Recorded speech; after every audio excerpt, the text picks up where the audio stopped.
When you live in a place that does not have a huge selection of retro game stores, one of the best options that you can have for adding retro games to your collection is Video Games Monthly. What's going on, everybody? I'm Jay, the channel of Square Pegs. We're going to head out over to the table, crack this box open, and find out what's inside. Let's go take a look. All right, guys, so as is always the case of Video Games Monthly, like I mentioned, I have not opened this box yet. I am completely blind as to what's inside. The only thing I have done is released it from its priority mail prison mailing envelope, and we are going to find out together what is in here. Now, I have jumped up from the 3 games a month to the 4 games a month, so we will see what is going on. Now, as always, we pop it open, play the past into the future. All right. Now, without looking, we reach in, we find some bubble wrap. All right, first up, we have the social information and the 1-up card, which means I got an extra game in this box, so very excited about that. Now let's find out what I got beyond the bubble wrap.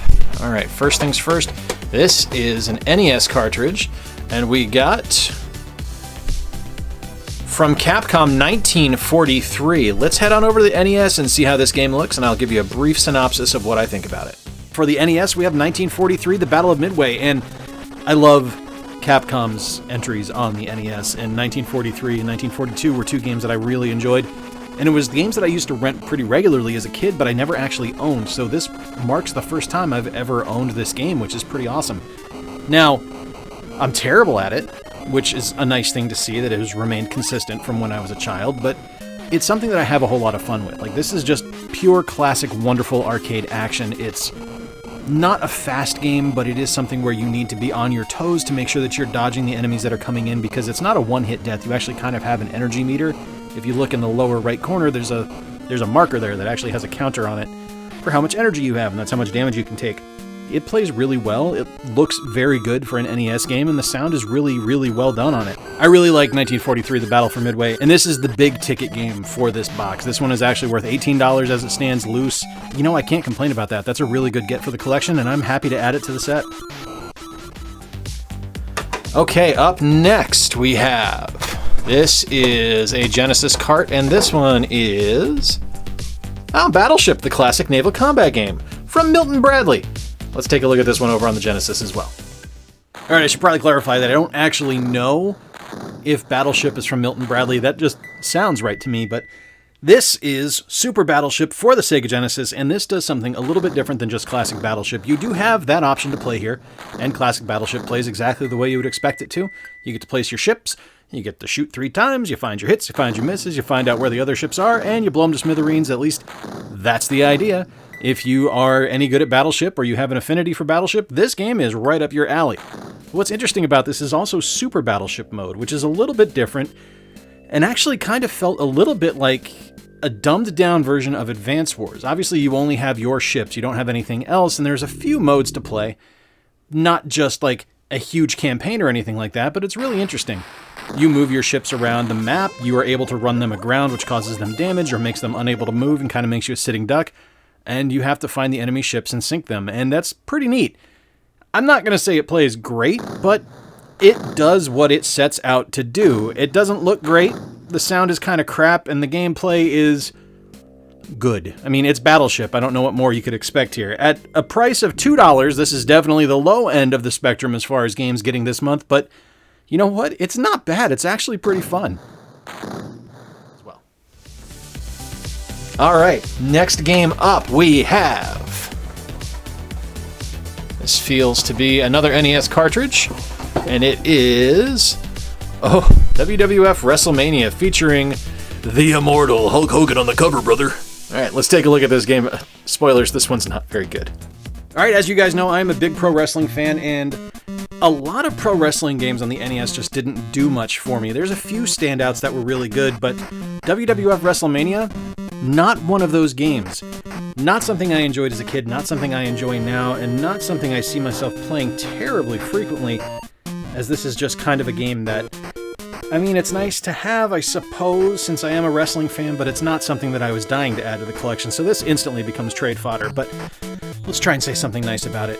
And that's really difficult because there's not actually a lot of nice things to say here, but I will say it is pretty cool to have chiptune versions of the wrestler themes. Like, the Honky Tonk Man theme played when I was doing my Macho Man versus Honky Tonk Man fight, and that was pretty cool, but that doesn't make the game enjoyable. It's still a really rough game. It's not fun to play. It's overly simplistic, and it's just not something I think I will ever find myself enjoying. So yeah, this one goes in the trade bin. It's only worth $8.75 by price charting, so not a terribly valuable game as far as old NES games go, but that's okay. It's a good thing to have for trade fodder. I can turn it into the local store, bring it to a convention sometime, and maybe swing it for something else. All right, that's 3. Up next we have... This is a disc-based game. This looks to be for the PS3. We have, hey, one of my favorites of all time, Uncharted Drake's Fortune. Now, I have the Nathan Drake collection on the PS4, but I do not mind getting the original on the PS3. Let's take a look at this one. So when it comes to PlayStation franchises, the 2 that I got in this box are my 2 favorites, but we're going to start with Uncharted, which is probably my favorite of the PlayStation franchises. I love Indiana Jones. It is my favorite movie series, and to be able to kind of play a modern take on Indiana Jones is magnificent. Nolan North crushes his role as Nathan Drake. The characters are wonderful, the gameplay is fun, it looks good, it sounds good. It's kind of a masterpiece, and it's something that I look at and I go back to regularly, and it's not something I've ever gotten tired of playing, even though it never changes. It's always the same thing. It's always the same progression. The puzzles don't get any harder. They're just there. But it's something that I love. I've been a fan of the Uncharted series since the first time I saw it, and I actually didn't get a chance to play the series until the PS4 because I didn't own a PS3 until after the PS4 released. But I fell head over heels in love with it, and it is something that I appreciate, I enjoy, and I'm so happy to own. I wish the box and the case was in better shape because it is kind of covered in stickers. But that's okay. I can replace it with an older game that I have that I don't really need to worry about having a clean case on. This is complete in box. Uncharted Drake's Fortune, only worth $5 because they printed a bazillion copies of it, but that's okay. I love it. This is my favorite thing I got in this box. Fantastic game. Okay. Up next, one more game to go through, and it is another PS3 title. It is... Hell yes! Ratchet and Clank Tools of Destruction. This is one I do not have.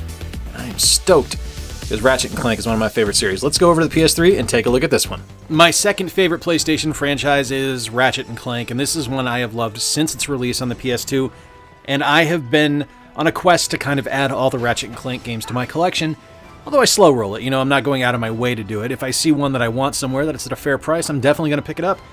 And lo and behold, I did not have Ratchet and Clank Tools of Destruction in my collection, so very, very, very happy to have this one added. So I've only played a bit of the first level so far, but I'm really enjoying it. It has the classic Ratchet and Clank gameplay. We get to meet our big bad of the game, Emperor Percival, which is just a fantastic name, and I love that Ratchet and Clank both laughed at it. And honestly, it's just... The Ratchet and Clank games are kind of like comfort food to me. They're just a warm blanket of things that make me happy. They always play great. They always look great. They always have a phenomenal sense of humor, and I always, always love them. This game is worth about $15, which I am super stoked for, and I am happy to have it in my collection. That knocks down most of the Ratchet and Clank games now. I only got a few more I need to pick up, and when I eventually do, I will be doing a big Ratchet and Clank retrospective, and I can't wait to do it, honestly. But yeah, Ratchet and Clank Tools of Destruction, so good, so happy to have it in the collection. You guys know what I say about Video Games Monthly. It's a lottery every month. I pay a certain amount, and I get games in, and that doesn't necessarily mean they're going to be AAA titles or they're going to be fantastic, but to get games like Ratchet and Clank and Uncharted Drake's Fortune, as well as Wrestlemania, 1943, and Battleship is pretty awesome, lest we forget also the Video Games Monthly sticker right there. This is a pretty good month. All right, let's go back to the camera, and I will let you know my final thoughts on this month's selection. All right, so as always with Video Games Monthly, this is a lottery. There is no guarantee of what you're going to get. It could be great things, it could be terrible things. This month, actually more good than bad.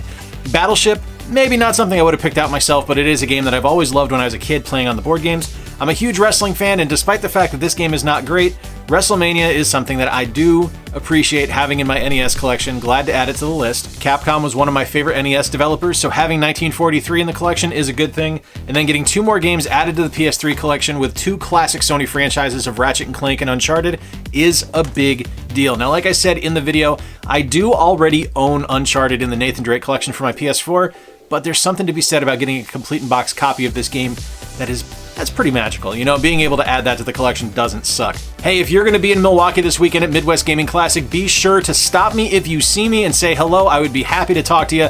I am looking forward to seeing people out and about. First video game convention I have been to since the Cleveland Classic Arcade Gaming Show back in July. This one should be a lot of fun. Hey, let me know in the comments down below what you think the best game is that I got this month from Video Games Monthly. And hey, please hit like, please subscribe if you enjoyed today's video. Big thank you to my Patreon sponsors that you guys are seeing on screen right now.